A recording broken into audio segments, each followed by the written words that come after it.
Hello बच्चों, जमीती कि आपंकर बहुत गुड़ी क्वेरी थिला सार यूपीएससी रो वेबसाइट्स खोलुनी सार मु मोर फाइनाल एप्लिकेशन सबमिट ही करि पारनी।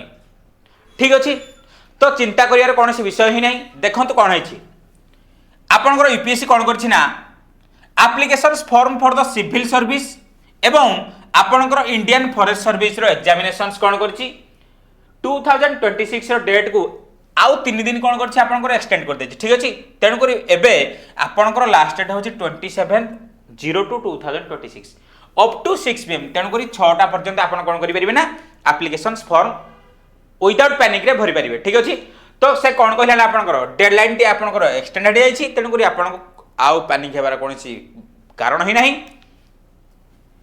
जेमिति कि आमे जानती 24 कौन थिला आपनकर लास्ट डेट थिला एबे कौन होछि आपनकर आउ 3 दिन कौन एक्सटेंड कराई। ठीक अच्छे तेणुक पैनिक जमा हुंतुनी एवं आउ विलंब नक यथाशीघ्र ही जाइए आपंकर कौन यूपीएससी वेबसाइट्स को जाई एप्लिकेशंस को फॉर्म फिलअप करूँ। ठीक अच्छे थैंक यू। जय जगन्नाथ।